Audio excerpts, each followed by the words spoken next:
woman. Yeah, they're totally subservient and the way that they're represented like in Mulan Disney. Yeah, well, and think about even like the porn we watch where it's like always like submissive Asian. Yeah. Or, you know, I like a little dominant Asian actually though. Do you? Yeah, I was watching some last night. I don't remember her name, but I will say Asa Akira is one of my favorite porn stars. Yeah, so good.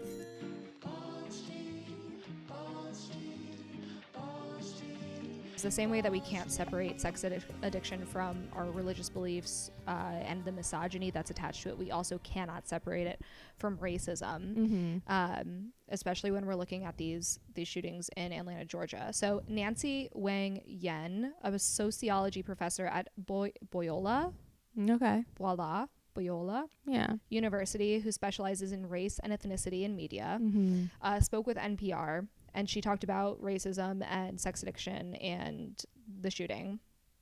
And she says that, you know, removing racism from the conversation ignores a history of hypersexualization of Asian women in the United States. And so to give a brief overview of what fetishization is, fetishization is the act of making someone an object of sexual desire based on some aspect of their identity. Interestingly, in America, where we are a decently racist country, generously speaking, or conservatively speaking, I should say, the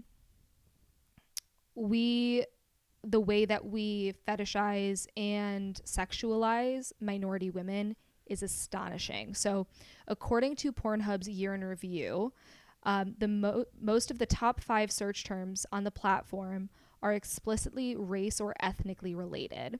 So terms like ebony, Asian, Latina, lesbian, and hentai are in the top 5 of terms searched on Pornhub every year. When compared to other countries worldwide, the report noted that visitors in the U.S. are 76% more into interracial porn. You know why? My theory? Our fantasies are generally things that are against what we do in real life, or like you know, where we wish that we could be freer. Things that we view as like taboo. And America is just so fucking white that we're racist. Racist, and we're looking at those things in porn. Yeah. So in the last year, searches for Asian at Pornhub saw one of the biggest increases in the United States, up just 6% of the U.S. Asian Americans. It saw one of the biggest increases in the United States last year. So Asian Americans make up just 6% of the U.S. population, but they are in the top five search terms. And COVID related porn also increased. I mean, it was the first time it ever appeared, but like those two are definitely connected. So I found one study from Columbia University which looked at the racial microaggressions that Asian Americans experience, and found that the way that we fetishize and exoticize Asian American women specifically plays into this kind of danger that they experience at the same time. So the study utilized a qualitative method to identify microaggressions directed at Asian Americans, and explored the various forms they take, studied their impact, and determined how we can sort of cope from that. So 8 microaggressive themes were identified. One is that they feel like an alien in their own land. There's this ascription of, the intelligent Asian. They are denied a racial reality, and that we often will blend Asian cultures together without giving them their just and accurate differences. The one that we're going to focus on is the exoticization of Asian women. But they also looked at the invalidation of their inter-ethnic differences, the pathologizing, thank you, pathologizing of cultural values and communication styles, the fact that they're viewed as second-class citizenships, and their invisibility. So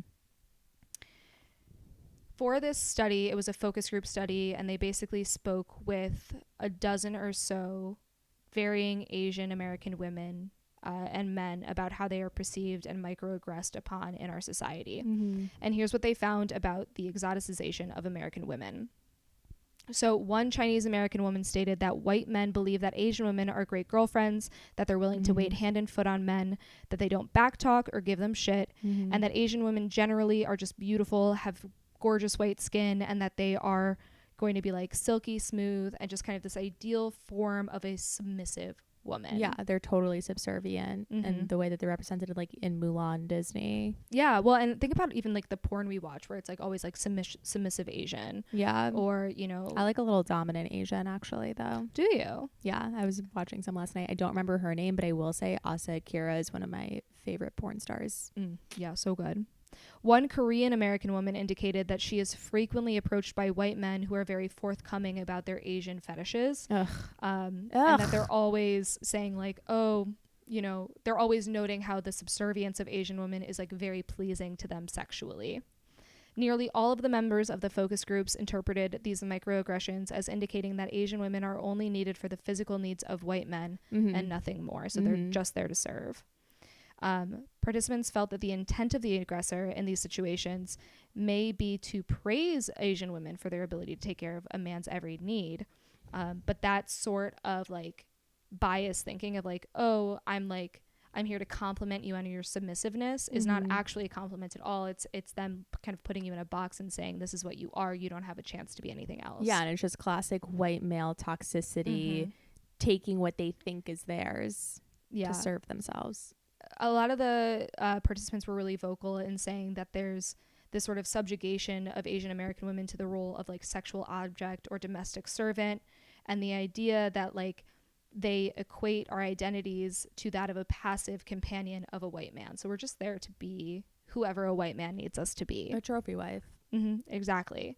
So the key takeaway is that Asian American women experience expectations of subservience, invalidation of who they are culturally, and they're exoticized to the point that they no longer get to serve their own identities in sexual relationships, that they're only there and they're often placed in these, you know, relationships where they're expected to be one way because that's how the media and how our culture is kind of portraying them.